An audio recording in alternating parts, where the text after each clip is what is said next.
breaks its promises. But not us. At Electric Ireland, we're committed to giving you an 8.5% saving on your gas and electricity year after year after year after year. Visit electricireland.ie/join for the kind of commitment you deserve.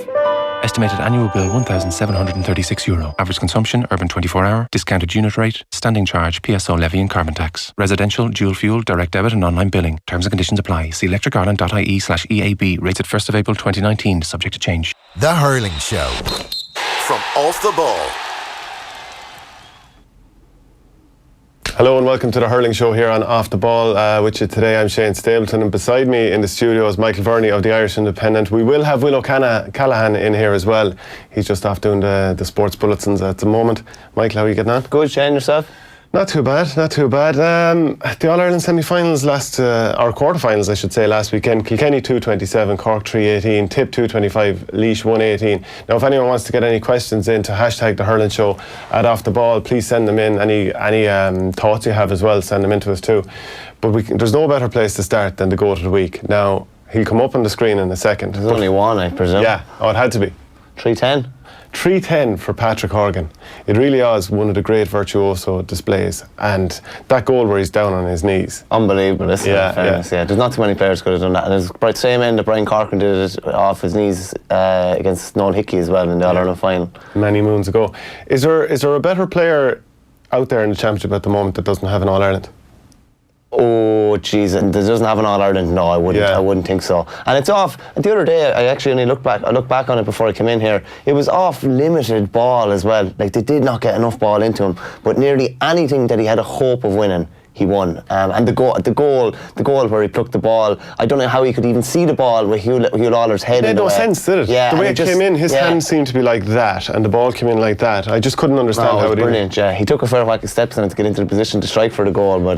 there he is, so he's the Goat of the Week, but he actually looks like a sad goat there as well. So, yeah, one of the all-time great performances at Croke Park as well. And I don't think, I marked him once, actually. He came on, I was after marking Fraggy Murphy in a qualifier in Tullamore, and he came in about 20 minutes to go. And I remember, do you know when you do everything you possibly can to stop a lad scoring, and you kind of think you can do no more? He got a ball, he scored a point. I don't even know. His hands didn't seem to move, his legs didn't seem to move. I was literally in his face, but his wrists are, I've never seen anything like it. The score he got underneath the canal, or underneath the Cusack end, where he kind of came out and came back onto his left. There's very few players can do that off their, in inverted commas, weaker side as well, to be able to do that. He's just phenomenal, and it's such a bad state of affairs for Cork that he's literally carrying them. Between him and Cadigan, they're carrying Cork. Do you think that in some ways, and I'd equate this to, do you remember in 2015, if I have the year right, when Callanan scored, was it 3-8 against Galway in the All-Ireland semi-final, and Tip lost by a point, that I thought one of the, obviously Callanan was unbelievable in that game, but one of the main reasons that Tipperary lost that game is because your focus is so much on getting the ball into that player's hand only, that the rest of the team doesn't become involved. So Alan Cadigan and Patrick Horgan seem to be the sole focus of that Cork attack. Half-forward line didn't score, a huge amount of other players weren't involved. Is that a little bit of the issue too? I don't know, because say look at Conor Lehane, he definitely had 2 to 3 shots anyway that just went wide, but it just seems like everyone else is kind of bereft of confidence almost, say Conor Lehane, 3 or 4 years ago you would have been looking at him as probably not consistently, he probably wasn't delivering, but on his day he could do absolutely anything. In club games in Cork, he puts up phenomenal tallies in Cork, but he just hasn't been at it this year. I know he's been carrying a couple of knocks and different bits and pieces, but he was just anonymous the other day. Shane Kingston came in, probably touched the ball maybe once or twice as well. A player a couple of years ago that we would have said this lad is going to explode in the scene and he's going to stay there, and he's been kind of on and off. So I don't know if it's an over-reliance on one player. It just... you give it to the player, give it to the 2 boys that are playing with confidence, really. Do you know what I mean? Yeah, we have to talk about Kilkenny. Brian Cody continues to get these teams really deep in the Championship, and it's not a star-laden team. How does he continue to get them this far? It's unreal. I would say I don't think it's an exaggeration to say that over the last 2 years, I think this has nearly been his, in inverted commas, most successful period with Kilkenny. Yeah. Like how they won a league last year is like at one stage they were looking like relegation candidates. Then they go on and win the league pretty comprehensively. They're a team that everybody keeps saying that they're over reliant on TJ Reid, yet they managed to score 217 from play without him scoring from play the other day. Like how he does that is just unbelievable. Like. As I said it before on the show, Brendan Cummins always says you have to be 5 or 6 points better than Kilkenny to beat them by a point. And they just seem to eke out, just when it matters most, they seem to be able to eke out that little bit more. And even it was like the old times the other day. Billy Ryan came on and got 2. Bill Sheehan came on and was really dangerous and got 1. They had the bench kind of back. I know it's not the same start to the bench. On and got 3. Well, yeah, exactly. Like, you know, and they were the kind of things that tipped them over the bench. And anyone that says like they don't do tactics or something like that, they were in serious trouble after 4 or 5 minutes. Yeah. And then even Joey Holden just went back around the D, just around this area here, just meant that the 2 boys inside, that when Cork looked up, the avenues were kind of been shut down by someone. So they actually didn't really hit the ball in at all until, I think, kind of when they kind of solidified there, Holden kind of moved back out and they got some joy back inside again. But anyone that says they don't do tactics are... Oh, well, they're off the rocker. Yeah. No, and this is set up to look at Cork and Kilkenny's tactics. So we'll do that in a second. Will O'Callaghan's going to come in, but while he does, the Face app has been everywhere this week. And just based on how Eddie Brennan has been doing, there's Eddie Brennan with the Face app, and that's how Eddie's going to look when Brian Cody finally gives up the Kilkenny job. And isn't it strange? Around the mouth, now I could be wrong here, does he look a bit like Brian Cody around the mouth there? Yeah, a small bit, yeah. It's a bit of Gordon Ramsay about him or something as well, maybe too, yeah. This Face app, I'm not into any of that kind of stuff, really, to be honest with you, but I've got several pictures of myself sent on to me, alright. You look haggard enough as it is. Yeah, cheers. Will, how are you doing? How are things, lads? You well? Good. Not too bad. We were just saying how great Kilkenny were. Were you impressed by them against Cork? I was. We wrote them off routinely here last week. Yeah. All 3 of us were going for Cork, but yeah, look, it looked shaky enough in the first half for them at times, but you know, when it was needed, they were able to eke out a result. And you know, as we kind of maybe expected once or twice, Cork's defence can be leaky enough, and I think that was a big issue in that second half, particularly against Kilkenny. And you know, when you're relying on 2 players to account for 3 goals and 16 points, you needed more from some of the big players on Cork's team, which didn't come on the day. And you know, it's a desperately disappointing day for them. Obviously, it's the first decade where they're not going to win an All-Ireland title. That proud record going back to the 1890s, which is now broken.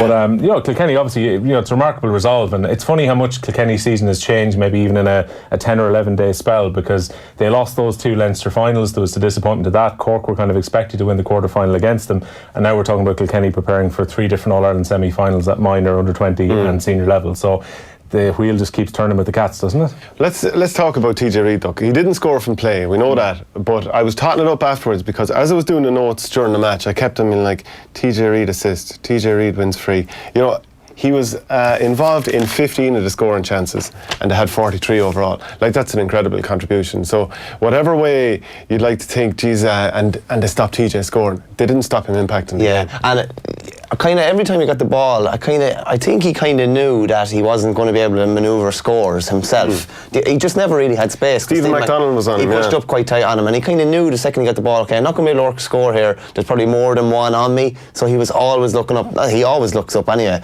but he was playing the heads up everywhere. He won at least 3 or 4 frees as well that were scored.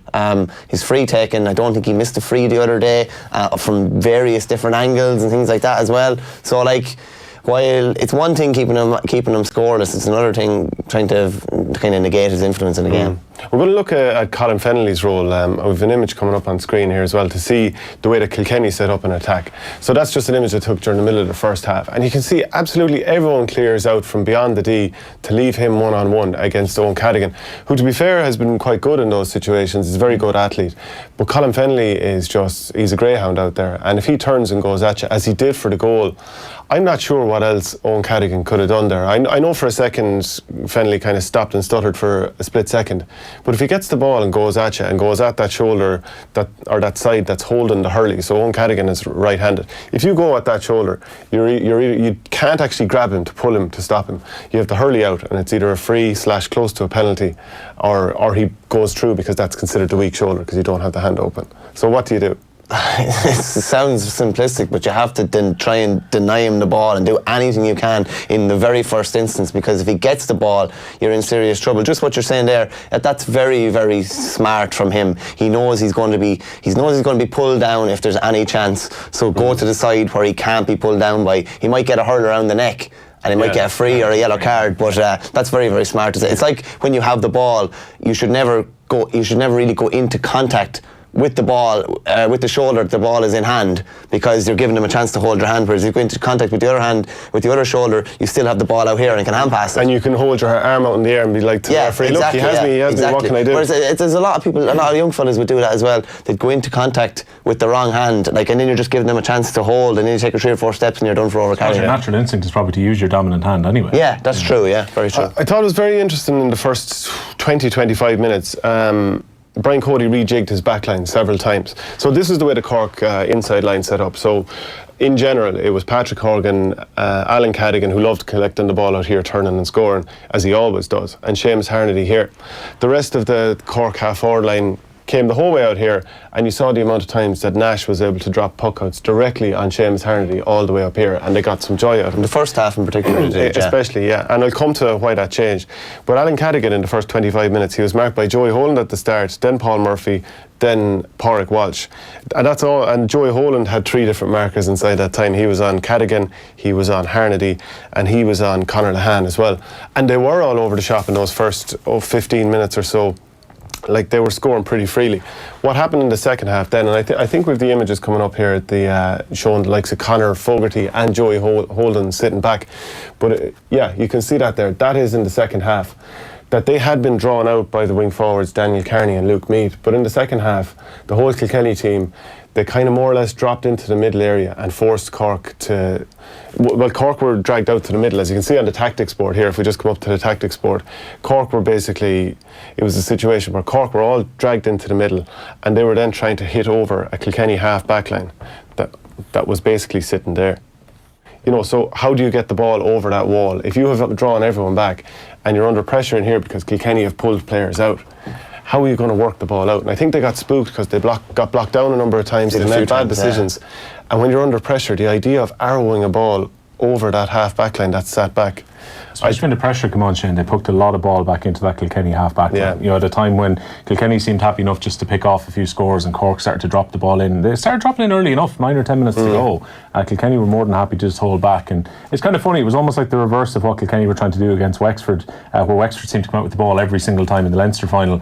Kilkenny, defending Hill 16, did exactly the same for the last few minutes against Cork. They looked very short of ideas when Kilkenny did set up decently in the second half. Just on that as well, like, Kilkenny traditionally would always, they do tend to follow a lot, so they probably would have been expecting Fogarty. He did come up there for a while, and they would have been expecting wing back here to come up here as well, so they would have been expecting to have this space when those two boys sat back. It kind of just clogged it all up. And you have to talk about Conor Fogarty again. Like, he's just fantastic. He's kind of the man for every season. Like, he just seems to, you know what you're going to get from him. You know you're going to get at least a 7 out of 10 every day, and you're going to get this like unbelievable savage kind of work rate as well. He's been a phenomenal player for them for nearly the guts of a decade now at this stage. Started off in Daniel Carney, and he got 2 points from wing back as well. Conor Brown, I thought, did okay. Yeah, he was ultimately taken off. He's one of those players. He played in the league against Cork at Nolan Park at the start of the year, and you saw a bit of bite about him, a bit of a powerful runner, and you thought, why isn't this guy... I don't know. It was a coincidence that he came in against Cork. He obviously played midfield for UCC in the Fitzgibbon Cup as well, and would have been able to, I suppose, gauge his standard against a lot of those boys, and was one of their better players in the Fitzgibbon Cup final as well. Also, he's got serious bloodlines. He's Angela Downey's son, so the bloodlines there will be fairly tasty. But it was the start of the second half where the game ended, because I counted it up. Of the 15 shots at the start of the second half, Kilkenny had 13 of them. So Cork just fell away. It must have been the worst half-time team talk of all time. Yeah, we'll probably talk about team talks later on as well, and the effect that they can have. Will we? Yeah, I think we might, yeah. Do you want to do it now? No, yeah, possibly, if we can, yeah. Go on. No, we were talking about the famous team talk, the video that came up on social media. The Kilmina video where... I think your man is getting a hard rap now, I have to say. Yeah, if anyone hasn't seen this on WhatsApp, it's basically a guy giving a G up to his team before... I must look up what the actual score was, but he's given... It was 4-2 13 to 5 points after 21 minutes. He was giving the team a right G up before the game. Was it his grandfather's cup? Yeah, and I think it sounded like the game was in their home patch as well. Yeah. Oh, there it is. Look, there's the scoreline. Kilmina against Park. Getting on easy against Park. I think it's unbelievably harsh on your man though. Like it was blood and thunder he was giving them. Maybe the boys just didn't deliver for him, or maybe there's a massive gap between the two teams. Would you be a good man for a speech before a game? I'd be okay, but at certain times I don't think you should be talking at all. Like, to be honest with you, no. Certain times you kind of. Do you ever be in the dressing room and feel the need that there's something has to be said or a particular point has to be made? But I'd hate to be the person that everyone thinks, oh, there's this lad going again. Yeah, he loves the sound of his own voice. I think in fairness, a leader knows when to talk, and they know days when they probably don't need to talk. There's nothing worse than, I'm sure we've all had a manager or a captain along the way who feels that they have to give some big long speech ahead of a first round group game. Yeah, and they absolutely suck the life out of you. Yeah. Going, oh, jeez, with this lad, do you know what? There's nothing worse than when someone makes a really good speech and then the manager or selector or player who has to have his voice heard tries to make a similar point and just totally sucks the life out of the room. There is nothing worse. Everyone wants to leave after the previous speech, and then this lad totally deflates the thing. What about the switch from Cody to bring in Wally Walsh at half time? But the interesting thing that I saw was he went in corner forward, and Mark Ellis, who according to my notes here, he had initially started off on Richie Lai, but Mark Ellis went in corner back. Was that the right move? Because Mark Ellis is 6'3", I suppose at least, and he's part of your half-back platform. And then you throw him in corner back on Wally Walsh. I get the size matchup, but is that the right decision? Yeah, it's a strange one, isn't it? Like, Mark Ellis is. We were talking about like the kind of speed, agility, and different things you need to play in the full back line. To me, he's a half-back and always has been a half-back anytime we've ever seen him. So that kind of creates a bit of a mismatch there. They're happy enough then. They've taken away one of their kind of launch pads from the half-back line. He's not going to do much damage from corner-back. If anything, he's just going to be stopping Walter Walsh, and there will still be chances created for other people if he's just trying to spoil. And they had tried to work the ball out in the first half. The amount of times that Sean O'Donoghue got the ball corner-back, tried to work it out to whoever was on the wing. It broke down a couple of times. Richie Hogan got in a couple of blockdowns, and obviously we must talk about Richie Hogan. To go from not being used for a nice bit of the championship, came in during injury time against Wexford in the Leinster final, scores 1-2. And again, you have to credit Colin Fennelly. That little flick down for the goal was brilliant. Very naive from Sean O'Donoghue to go up as well when there's already one of his own men going up. It meant that if he didn't get the ball, which he didn't, Hogan was in one-on-one as well. But, you know, I mean, that's your arch kind of guy who likes to go in and rifle a goal for you. They're unreal, though. Even like the great Kilkenny team back in the day, it's such a hard thing to do, but they're going up for a high ball and the hurl would just turn in the direction that they wanted the ball to go to. And it wasn't just tipping it down to someone, it was even angling it to someone to run into. And it's so hard to defend against. And Fennelly was falling back and he just had the hurl up and was able to angle it down for him. It was beautiful, Have to talk about TJ Reid once more. We know he leads the Cats, but we've a video coming up showing that he likes to lead the dogs too. And if the producer has let me down on that beautiful little tee up, I'll go nuts. No, this is on TJ's his own Instagram. So he's doing a bit of dog walking. I think that's his girlfriend video on it. This weekend, TJ Reid is going to be at Barkfest and he's going to be a judge at that dog show.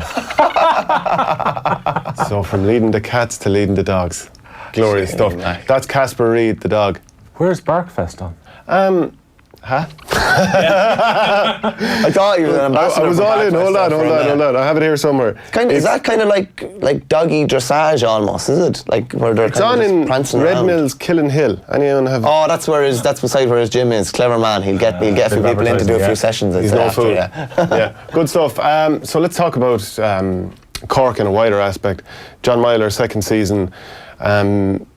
Last year they obviously won the Munster title, went really close in the All-Ireland semi-final against Limerick, late collapse. I thought a free decision from the referee as well, cost them a free, which will allowed them to basically see the game out. Anyway, this year haven't won the Munster Championship, lost two of their games. They're poorly enough against Tip and Clare and now lose to Kilkenny as well. Do you think the pressure is heavy on John Myler? I think so. It's the manner of the defeats. You know, it's one thing getting bet by a point or two or whatever. They were beaten reasonably comprehensively last Sunday. They were beaten out the gate by Tip, and they were beaten out the gate as well by Clare. Yeah. So that's three really disappointing championship performances. Yet again, they have failed to deliver in Croke Park. Yet again, there's an over-reliance on the star man. There's maybe the Kingstons and the other guys that we expected to come in and fill the breach haven't really. They're still relying on the same type of players. I know a lot of people have called for clear out with certain players and different things. Just we didn't talk about their puck-outs in the third quarter. They were obliterated on their puck-outs. There was just, I'd say when Nash looked up, he just couldn't see any space, and Kilkenny absolutely mopped up during that period. It must be a terrifying place being a goalkeeper, and 3 or 4 puck-outs have gone wrong. You even see it with Mayo at the weekend, with David Clark as well, and it must be one of the most terrifying things, because everyone, as a goalkeeper, people are going to be talking about these puck-outs. And you're kicking it or pucking it half-hearted. You know what's going to happen nearly before you do it. So I don't know. There's fair old question marks hanging over John Myler too now at this stage. I was reading Christy O'Connor's piece in the Echo about it this morning. He made a very fair point. It was like everything was very forgivable after the semi-final last year, because you lose a semi-final to the eventual champions in a game you probably should have won, and 1 or 2 more scores makes the difference. You're talking a grain of rice tipping the scales, and that could be semi-final. Exactly like Paddy. Well, this year, the inconsistency of performance is what would worry you about Cork. That there's been some really good days, there's also been some really poor performances mixed in there, and you just don't know what Cork you're going to get, and that's the problem with last weekend as well. We got a couple of comments in. Monaco GA are after writing on YouTube. Monaco. Would they like to bring us out? We'd happily go out for a game. Sure, Monaco, no bother. No problem. Will Myler stay on with Cork for another year, lads? And I think we're kind of half addressing that. Do we think? I think he'd want to, for sure, but there might be a bit of uproar with the team underperforming to that level. Not coming up short, but underperforming like that. I wouldn't be surprised if there was a new face there. Yeah, Thomas Crofts also on YouTube said, can anyone beat Limerick though, lads? That's the question. Well, I mean, I thought, look, just to go Tipperary again, I thought Tip's best chance of winning the All-Ireland was Cork getting to the final, so that's all she wrote for Tip as far as I'm concerned. I'm exaggerating a little bit. But if you look at Cork, I thought first half, they threw it away in a sense that they converted 12 of 24 chances. Second half, it was just taken away from them as well. And did they kind of half, in the way that Tip did in the Munster final against Limerick, did they half give up as it went on, or do you think the fact that they pulled it back a bit, that showed that there was a bit of heart? No, it was one person really that pulled it back, wasn't it? Yeah. Do you know what I mean? So, yeah, you'd have to, they did kind of fade away, and had Horgan not stepped up and got that goal, they could have been beaten 10 or 11, could they? They went about 20 minutes without scoring from play, from just before half-time to the middle of the second half. Right, I've brought this up a few times over the course of the year. Bringing Dougie Howlett in, what was the point of it? Because, if you look at the previous few years, we just talked about it, they'd won Munster titles, they got into All-Ireland semi-finals, and, there was the red card to Cahalan in 2017 semi-final, and they fell apart. Then last year, obviously, they collapsed late at the end, but I think there were mitigating circumstances. They bring in Dougie Howlett, and I said at the time, what does a guy who's played rugby all his life, what is he going to tell these lads about hurling? And all this vague talk of, he'll set standards, professional environment. They were professional enough to win 2 Munster titles. They were professional enough to perform to a level where it was exceptional hurling. And he's going back to New Zealand now or whatever, so he won't be involved. That's what's particularly strange for me as well, Seamus, the fact that when Cork appointed him, they knew that he was leaving for New Zealand in August anyway. But does this point to an inferiority complex within the setup, that you feel we need to get a rugby guy in because somehow he'll add to our professional standards? It's a strange one. I think it's very easy to come down. But I've been saying it since he was appointed. Yeah, I know. But would you be saying if Cork won the All-Ireland, some master stroke bringing in Dougie Howlett? But it wasn't the other thing that I said, that you can't ever quantify the effect of this person. So why, it's all about marginal gains, and we'll target this area and improving that part of your body because it'll make you go that much faster. And, whatever, there are marginal gains all over the place in all sports. With this, you can never quite quantify what is the effect one way or the other. They might have won the All-Ireland with or without him. They've obviously come up short, but they've actually gone backwards this year compared with last. We can't say if Howlett's effect was good, bad or indifferent. Interesting you say that, Because you can't measure it, what's the point? Interesting you say that. That is a very vague area, isn't it? It's if you win, it's like Brezzy being involved with Tipperary last year. If Tipperary had won, everyone would be saying it was great, but because they didn't and they underperformed, it was a mad kind of thing maybe to have them in there. So that kind of area, and some of those areas in the back room they're very hard to quantify, and they're very vague. So it is kind of based on win or lose a lot of the time. Yeah, but you're still not answering the question. Is it not a little bit incongruous to have this? Just based on the idea of this will help set standards? they're already a really good team. No, they were already a really good team, yeah. Like, was it mad Micheál Donoghue bringing in Kieran Donaghy? Well, I mean, it's on the same lines. I mean, there is more of a GEA sort of a link up to it, so maybe it's not quite the same thing. I don't know if it is or isn't. But again, bringing someone in from another sport, I just do wonder about it because you can't measure the impact of it. We've got a video here. Dennis Walsh of the Sunday Times, he joined Joe on Off the Ball on Monday to reflect on Cork's loss to Kilkenny. And what's the feeling on John Myler's future, Dennis? That's going to come under serious pressure, Joe. There's no two ways about that. I mean, he's been in the job now 2 years. It's no secret that he wasn't the first choice. It's no secret that the players would have preferred somebody else 2 years ago. Depending on which source you believe, he was the third, fourth, or fifth choice. No, he got the job. He would have been seen as somebody that Frank Murphy had a lot of time for over the years. Frank Murphy would have been a big influence on him getting the Cork under 21 job a couple of years ago. Like he was a selector with the seniors before he got the job because they had this overlap. He was the under 21 manager, so he was a senior selector as well, and he did well with the under 21s. He was always going to get it when their first 2 or 3 targets didn't want it. He's been around the scene an awful long time. He was involved with a Cork minor team 20 years ago that won in All Ireland. I think there'll be a real push for change. I heard Tracy Kennedy, the Cork County Board chairperson, interviewed on local radio after the match yesterday, and she was saying, "Look, it's obviously the end of a 2-year term. There'll be a review, as normal, and they'll go through the process." I expect that there'll be a real clamour for change, which might necessarily happen. I'm not, Cork are not falling down with options in terms of alternatives. Has the Cork County Board and the Cork establishment reached a point where they can say, lads, park the strikes and give the job to Donald Cusack? I'm not sure they've reached that point. I mean, it's absolutely crazy that, if it's the case that they haven't in their own minds crossed that threshold, it's absolutely, it's really damaging for Cork. But he's the obvious candidate, and I think he would bring in good guys around him. And I really think it is now, with so many of the old guard on the county board moving on, that it really is time to move on from the Cork strikes and give the job to a modern, progressive coach, someone like Donald Cusack, who can bring really energy to the whole thing. Is that a fair comment? Someone like Donald Cusack? Someone modern, I'd say, is fair. Whether he's been a coach at intercounty level, obviously, I don't know whether he'd want the manager's job or whether he'd want to be coach. He was involved with Clare under Davy Fitz there for a year. But Cork have a serious conveyor belt coming. They're in the under 20 Munster final. I think they won the Forrestal last year, A and B. They've had a lot, compared to 3 or 4 years ago, they've had a lot of success at underage. So they're going to have an awful lot of players coming through. So, going with someone modern, I'd say, wouldn't be a bad course of action now. But they've had a glut of great players coming through in the last few years that aren't necessarily kind of reaching their peak levels at this stage. So and it's certain players that they need as well. It's probably, it's probably Teak Duff defenders that Colm Spillane was a big loss for that reason. Yeah, he was a massive loss. So what do you think this idea of Donal Logue, for example, because he was name checked a couple of times there? Yeah, I mean, it's an interesting one. Donal Logue is clever enough probably to line up the job and to see if now is the right time for him to come in. It's like Mick said, I'd imagine, and like Dennis was saying as well, I've got a feeling there'll be a big push for Myler to be replaced. So I'd imagine you are already, if you're Cork County Board, probably thinking about potential replacements even before those discussions take place. I mean, Donal Logue obviously as a name jumps out, but if you're going to put someone in charge, and especially to look after those generation of players coming through, does Donal Logue have enough experience to take over? Well, this is the question. I mean, he's got a big name, I mean, over the years, obviously, like, very high profile, but if you're just appointing someone on the basis of name and name alone, surely you're making the same mistake that team professional, Premier League soccer teams have made over the years. Let's just get him in because his name. Let's get Roy Keane in just because. And particularly a former star from that county as well. There's even more of a clamour than that. And also the vague notion that, the players will row in behind him, whatever that means. Yeah. So I mean, and Donal Logue could end up being the perfect choice. I honestly don't know. He could be the perfect choice.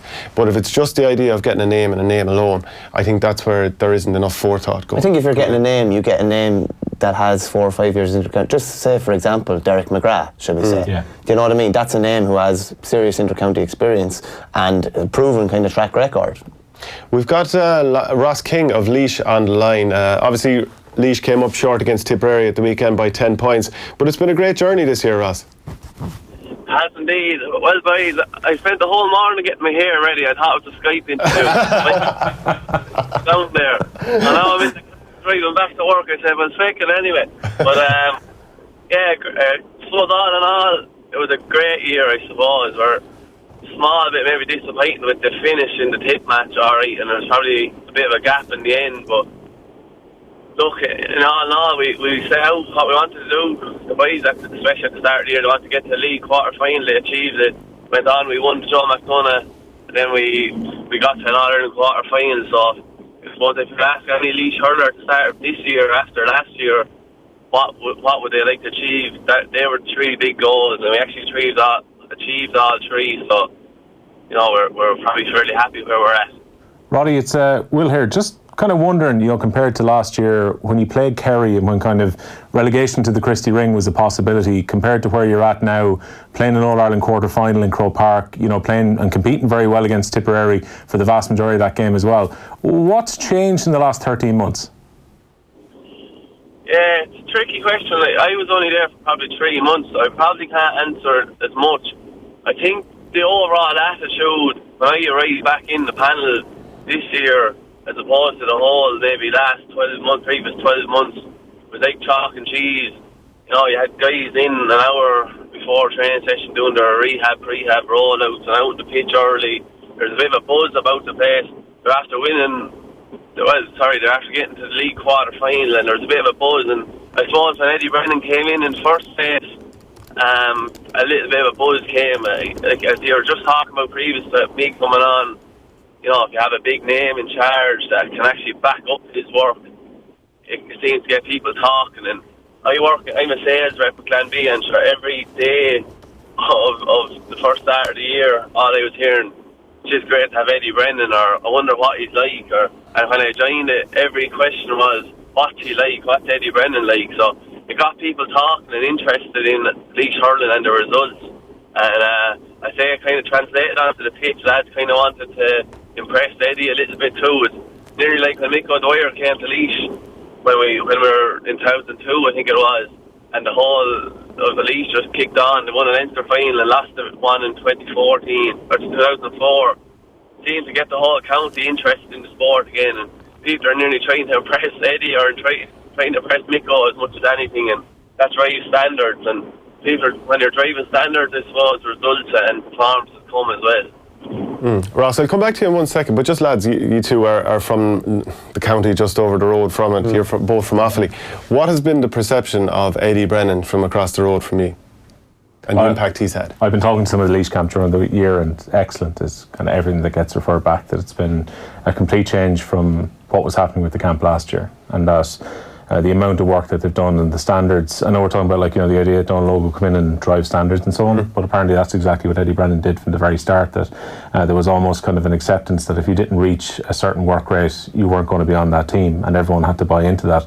And like, Laois had talented hurlers that have come through in various different groups along the way, and they're now being pushed by Eddie Brennan, and he seems to be the guy who's really driven the standards. Like, all reports from Laois are that he's been absolutely excellent. I was just looking at some of the stats from last weekend. Like, you know, they got the same amount of blocks and hooks in the game as Tipperary did, as many aerial balls were contested by Laois as were by Tipperary, and they made more tackles in the game than Tipperary as well. So that means, like, there's savage work rate from Laois as much as the skill level as well. Just as much as anything else, like, when you're trying to get a buy-in from, particularly, it's a fairly young squad. The majority are under 25. You've got Niall Corcoran, who's only finished recently. You've got Eddie, who's only finished recently. Obviously, and both still playing club as well. Tommy Fitz is still playing with Port Laois, and you have Fran Dowling as well. Like, I just think that's kind of, when you have guys that are really in tune with how hurling has changed in the last 10 or 15 years, it's easier to get the buy-in. And obviously, like, and Ross has said it himself, like, they've been absolutely meticulous, you know. Ross, if you could sum up one difference between the last number of years when you're playing with Laois and this year, Eddie Brennan,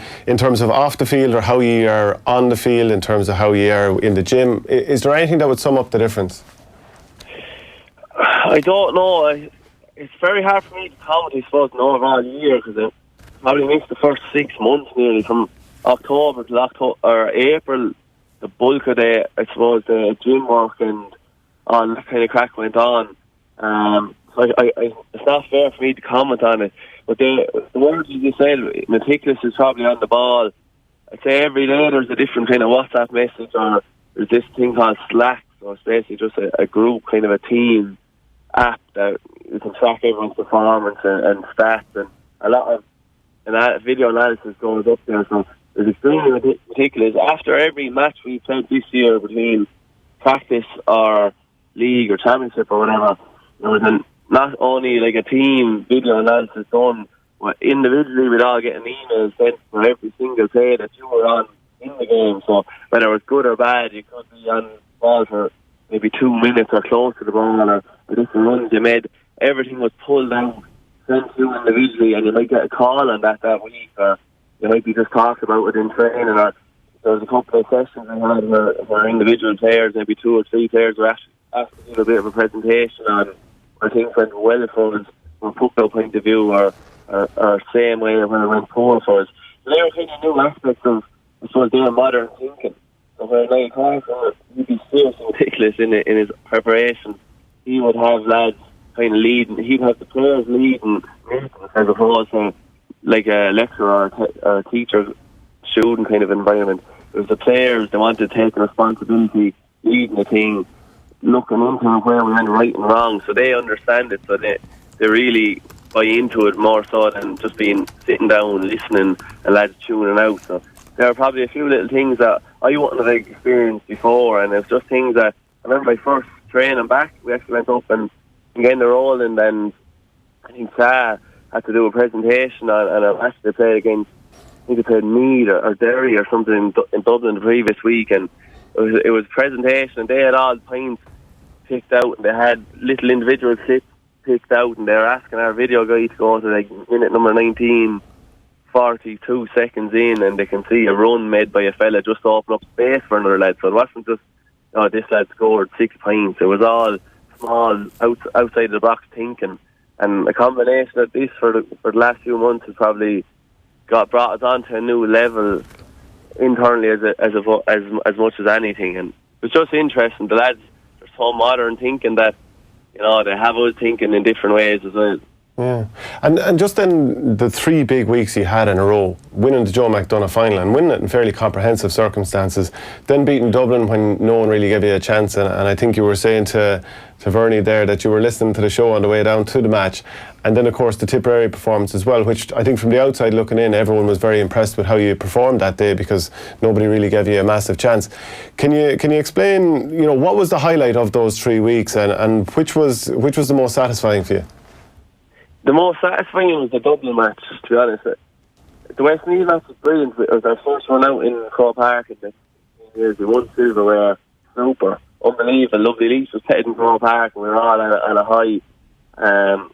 But deep down, we probably half expected ourselves to be at that level and winning. Then we went on a week later, that's Dublin, a tier 1 team in our backyard. I don't think, as long as I've been playing, at least 7 years, we haven't won one qualifier game. So 7 years in a row, I've been bet out. That's a common thing for years. So when we got Dublin in for at least, we kind of believed we were good enough to do it, and it was just kind of manifest itself onto the pitch, and thankfully it did. And then just the outpour in the last maybe 3-4 minutes of the game, and the 10 minutes after the game, or the best I ever felt in life, never mind taking hurling circumstances. It was amazing. I was saying to Michael, if you could bottle that feeling and sell it, I'd never sell a ton of dairy feed in my life again. I'd be selling that bottle forevermore. It was amazing, to be honest. There was guys coming up, shaking hands, hugging you, looking for selfies, photos, autographs, lads asking for your jersey and whatnot. As I said to Michael, they asked for everything bar your underpants that day. And it was special to be involved in, because we're always looking at the Cork and Tipperary doing this. Then when it was Laois hurlers there, it was like second 7 years worthwhile for me, and 12 for Matthew Whelan, and that Neil File, I think, is 10 years done. And it's our first time ever getting there, and I hope everyone gets to feel that way at some part of their career, because it was unbelievable. But that Dublin match was the highlight of my life now, to be honest. Maybe that's a reflection of what I've done so far in my life. I need to get out or something, but it was amazing. That's all I could say. Just Ross, I kind of saw a video of you doing a lap of honour in Croke Park after the last day and just acknowledging the Laois fans. Like, how big of an effect do you think maybe the last 3 weeks could have on maybe the future of Laois hurling? Yeah, all of the reveal, I suppose, in the long term. But like I'm getting texts and phone calls from guys in Kilkenny and Carlow, lads through Glantia, farmers and stuff and whatnot, just ringing to talk about the match and saying fair play, and are getting texts and just lads that meet in the street around Laois and Port Laois or Durrow or Aberdeen, and they all kind of know us now, and they're asking for us, or they're asking would I mind taking a number, or just giving a young lad a slitter or something. Them small things that can, maybe there might be some result in it in the next 5 years, but there has to be something come from it, because I remember going to matches 10, 15 years ago, and I'd be in awe of some fellas, and that's what kind of drove me on. And I never saw them in Cork Park, I never saw them winning trophies or whatever. I just seen them in our local ball alleys, like Hayden and Joe Fit. If I saw their car and see the ball alley in Rathdown, I used to run out of my house, run down to the ball alley just to be in the same place as them. But they're probably seeing us in cool camps this week and last week with a cup, seen us on telly last week. That has to manifest itself forward. It has to kind of bring interest towards young lads. I think cool camps are probably up in numbers this year. I think just lads, I'm playing last night at the club, and there must have been 10 young lads out poking around just watching us. It's just small things. It's important this year, but we'll have to build on that next year as well as the senior hurling team at least. We'll have to keep interest going, and that will in turn the three young lads on the street that weren't never on the street hurling, and they'll tag out with their local club, or they'll drag their mother and father to a match that they wouldn't have wanted to go to a match before, and we'll have the crowds. So it all kind of everything will nearly snowball, you'd hope, as a result. And I just hope Laois hurling is stronger as a result of it, because we're crying out for it, and I think Laois people are crying out for a hurling team to support for a long time, and please God we can be the team that can give them a few more sunny days up in Dublin. Roddy, Cheddar had kind of brought you back out into the midfield a few years ago, and you kind of played maybe in a more withdrawn role, but Eddie's put you back into the forwards. You've scored 3 goals in the championship this year as well. Are you enjoying being kind of back up a bit closer to goal? To be honest, not really. No, I'd rather be out the field. That corner forward can be a tricky position sometimes if the ball is not coming in, and it can dry up, and maybe you might get 5 balls put into your corner. Unless you're really confident and on form, then 5 balls could be, 2 will go behind you, and the cornerback will flick one away from you, and he could clear 1 or 2. So you might be working off scraps. Whereas I just feel if I'm walking out the field a little bit, I'm consistently in the middle of the game. I can affect the game more. But like when I came back in, it was a thing. Just if I can get in the start 26 panel, happy out. If I get in the starter team, I'm the luckiest man in the world, and I was delighted. I didn't really care at times, but I just think I can affect the game probably more personally out the field a little bit. But I'm delighted. I got the few goals and a few scores in the games, and delighted to do, and long may it continue. You don't really mind as long as the team's successful. Ross, just to talk about how you would prepare for the Tipperary game, because I think your tactics, as I was watching the game, it seemed you drew an awful lot of men back into your own half of the field. Maybe one guy up top a lot of times. You allowed a lot of the puck outs to go straight to James Barry. Can you talk to us about your preparation for that game, and how I suppose you needed an awful lot of shots from distance to go over the bar to stay in the game? Yeah, so it would have been John Lennon would be a designated sweeper, I suppose, but not so much a sweeper. We wanted him to start in attacks rather than just break up their attack, and he would have done that for a lot of our scores. Probably would have started from John Lennon. We brought Cha back mainly as a third midfielder, along with Willie Dunphy. We kind of had a 4 in the wing forward line / another one nearly out midfield. So we started off with Aaron Dunphy up front on his own. It was tough. Initially, it was a 15-20 minute idea to get ourselves into the game, because it was the biggest game of our lives. We were fairly conscious that we needed to keep it tight for the first 15-20 minutes to keep, it might sound negative, to keep ourselves in the game early, so then we can grow into it. Because the occasion I was nervous before the game. I wouldn't normally be. A lot of lads were. We needed probably to be within the game within 20 minutes, 25 minutes, and then we start growing. That was the whole plan. And I kind of started working. I think it was 1-9 to 2-10, I think, at half time. Maybe it's 4 down. And the plan was to start shoving up maybe 45 and 50 minutes to really go for the game. And then, unfortunately, Aaron Dunphy got the red card. and it was such a nuisance of a time for us early in the second half, because if it happened before the second half, you know, we sat down, we're able to kind of discuss what's best to happen. How are we going to best react to it? But it didn't. It happened in the cold face of play. We were out in the field, you know, we were kind of thinking, what are we going to do? I was up front of my own, and a lot of the time there's literally only 2 half forwards. So there's 3 forwards, 4, and 5 tip backs.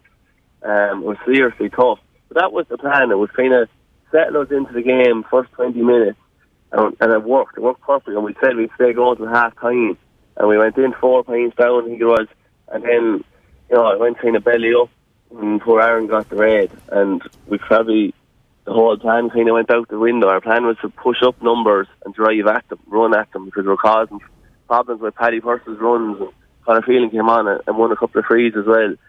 We really needed the 15. We didn't have it, and look, it's a learning for us. Maybe we didn't have the plan B as such, but that was the initial plan. You know, plan A was working fine. Plan B was to push on in the second half. The sending off, obviously, it's impossible to cater for that. It was harsh, wasn't it? You're playing against class. Aaron did connect with Paddy Maher, so I suppose technically speaking it was a red card, but it seemed really, really harsh, and Paddy probably went down a little bit handy. Yeah, I've probably given, and I probably got worse over the years. You know, nothing has happened. Look, it's probably cuteness on Paddy's behalf as well. Like he went down, he got a little bit of impact, and you know, he got a red card for his team. And I think as a result of that, and then he like a boxer hitting a lad in the stomach, knocking the wind out of him. That's kind of what happened with us. Psychologically, we've seen a player going off, red card. You know, we're down to 14 men. It was tough. You're in HQ, we're getting 45,000 people against Tip, and it's just tough. It was tough to see. It's only for Aaron, and you know, we're a little bit disappointed over that decision as well. I actually have to get back. I've been told 200 times this week about how harsh it was. But look, just I kind of have to swallow that pill, forget about it, and you know, just trying to bring it forward next year, and we'll use it as a learning tool. Was it hard for you to come back onto the panel this year? Because obviously the incident happened in the county championship last year. You got a bottle of Hurley into the face, and you had to get some dental work done and all that. Was it very hard for you to get to the stage of coming back to Hurl for Laois? It wasn't hard. I wasn't pushing coming back at all. And to be fair to the lads and the management, you know, contrary to what people might think around Laois, maybe I wasn't hounded or I wasn't asked to come in at all until that time in April with Eddie. I just played a league match against Burst-Ossory in Rathdowney, and it was about the only game I played well for my club in the league, and he so happened to be there, and he rang me. We met up in the Horse and Jockey Hotel probably that week, and you know, it's on him on record for saying we sat down for probably 2 hours, and he spoke for the majority of it, and it's just his enthusiasm was nearly infectious, and you know, he came across that he was genuinely really, really passionate for Laois and going forward. It wasn't a short-term thing, and he really seen us going forward, and he kind of made my decision easy there and then. And then I just wanted to make sure lads didn't think I was pricking around, for want of a better word. I didn't want anyone thinking that I was slicing them or skipping all the heavy going, because that wasn't what I was planning. I wouldn't be with Laois, only Eddie made the call, and it's as simple as that. I'm just so lucky and gracious that he did, and I got the opportunity to go in. I didn't plan on it at all. You know, I was kicking soccer away in Kilkenny every weekend, and it was pure luck, and that's all it was. Maybe it was fate, but I'm delighted I went back in, and the luckiest man in the world. It's the best memories I'll ever have from the last 3 weeks, and I'm just thankful for all the lads and Eddie for accepting me back in.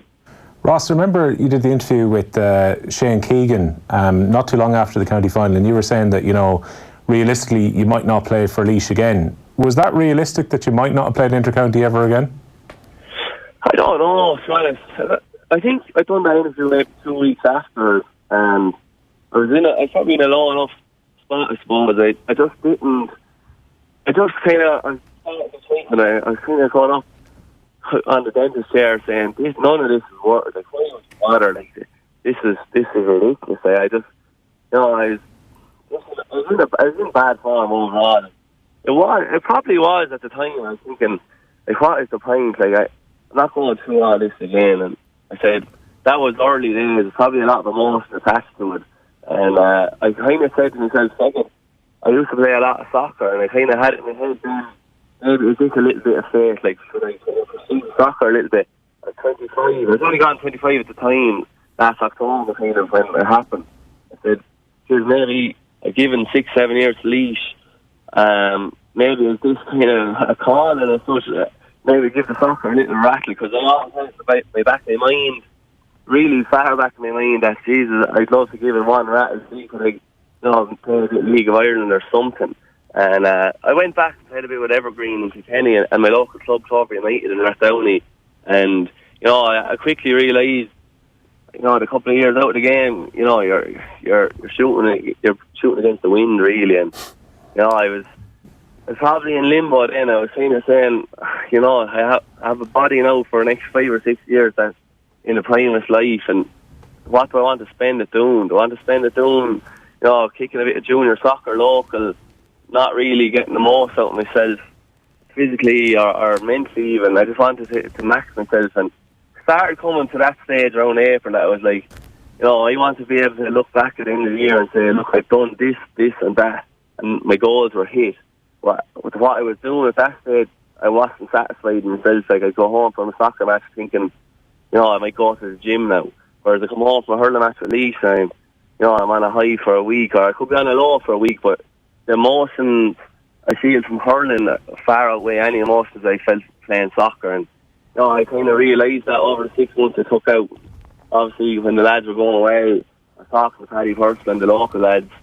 My enthusiasm started probably coming back a little bit, but it's a tricky thing. I don't know, was it realistic at the time? Maybe it was, maybe it wasn't, but I probably needed time away to realise what I was missing out on. Well, Ross, I think the hurling public are delighted you came back, and especially the Laois public. You've been very good with your time. Thanks very much for coming on. No bother, lads. Thanks very much. Cheers, Ross. Cheers, Roddy. Yeah, I know what he's talking about, trying to pick up a sport after not doing it for a long time. I played Gaelic football there on Tuesday nights, and less said the better. I think he's playing down the soccer ability, by the way. Yeah. So Shane Keegan that weekend, and Shane Keegan was saying to me when he was at Evergreen, he thought that Ross wasn't too far below Seanie Maguire's kind of territory, so he reckoned he could have played League of Ireland if he applied himself to it. Tag Eddie Brennan when he said he wanted to get out the pitches. Will, you have to go and do some sports bulletins, so just while you're doing that, there's a video doing the rounds on the internet at the moment of some American guy talking about hurling. Have a look at this. Because I feel like a person woke up and said, I want to play baseball. No. I want to play football. No. I want to play soccer. No. I want to play rugby. No. I want to play golf. You know what? Just put it in a pot and we going to call it hurling. Do you understand how difficult it might be to play goalie? Hey, Josh, we want you to play goalie. I play goalie. I'm a dope goalie. We want you to play goalie in hockey. Bring it on. We want you to play goalie in soccer. Put me in the game, coach. We want you to play goalie in hurling. Hurl? You want me to play goalie where? Nah, I'd rather go eat a bed of nails on the back of a shark in the middle of a swamp on planet nowhere, bruh. Hurling has to be the most... I can't play hurling. I feel like I can play rugby. I think I can play football. I think I can shoot the J. I can't play hurling. I don't got the stamina. I don't got the testicular fortitude to have somebody running at me full speed, shoulder me in my throat. Not elbow, not poke, not punch, shoulder. Yeah, he's windy. That's all I'm taking from that as well. And the testicular fortitude, wasn't that an old line of Mick Foley or Mankind from That's right, yeah, that's right, yeah. He actually reminds me of, do you remember Teddy from Hang Time? That programme that used to be on in Nickelodeon or Trouble back in the day, yeah. No. Do you know, actually, I don't know who you're talking about. No, he's a famous enough actor now, yeah, but that just shows you what people outside of Ireland think Ireland. Right, so just a little read here. Over the next 6 weeks, the lads on OTB AM, they're going to be picking the All-Ireland Minor Jubilee team. As we find the greatest minor hurlers from the last 25 years, vote in the poll or tweet off the ball with any selections, and that'll be coming up on the screen there, I think. Now, one final thing, Tipperary. There it is up on the screen as well. So who is the best minor hurling goalkeeper the last 25 years? So retweet and vote for one of the 4 contenders below in our poll, the Electric Ireland poll. So you have James Scahill, Donal Logue is currently leading it, Owen Murphy, and I'm after missing who Martin last Coleman. Martin Coleman as well. Quick word about Tipperary. We've only a couple of minutes left, and we might get an image up on the screen of how Laois dragged Tipperary up the field. You a bit worried? Oh, of course. Look at that there. Laois dragged their players all up the field. There's 6 players from Tipperary inside their own 65. But like, there's really only one inside the 45 in a sense, like. Of Laois players, yeah. So Tip are getting dragged way up the field. Now, Laois aren't going to score, and they're going to have to score from distance, really, to be a threat. But Tip got dragged all the way up the field. I don't think they worked the ball particularly well. I think Laois decided that every sharp puck out, they're going to mark up everyone and let James Barry, who's probably least comfortable with the ball, carry the ball. There were 8 or 9 times that probably wasn't the best use of the ball as well. So I was surprised that after 20 minutes, 15 minutes even, that Liam Sheedy didn't say, okay, this is an opportunity they're presenting with us. What we might do in this situation is bring someone else onto the field who actually would enjoy carrying that ball up the field and damage them.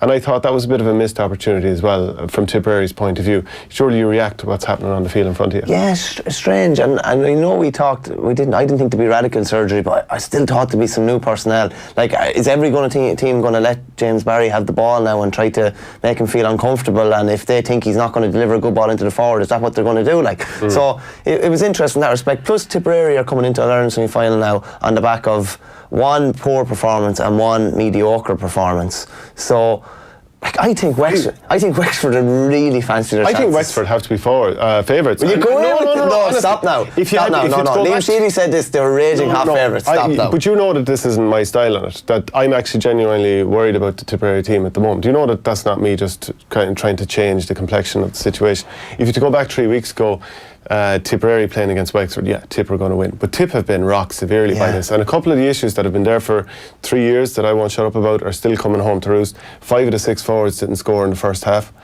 A lot of good players off colour. Against Laois as well, so like they would have been expected to. So like there's a lot of question marks for them. Yeah, so we'll have to finish up there. We're after running out of time, and strangely I haven't spent half the show talking about Tipperary, but coming up at 1 p.m. on OTB Sports Radio, there's OTB Gold with Pádraig Harrington talking to Joe Malloy.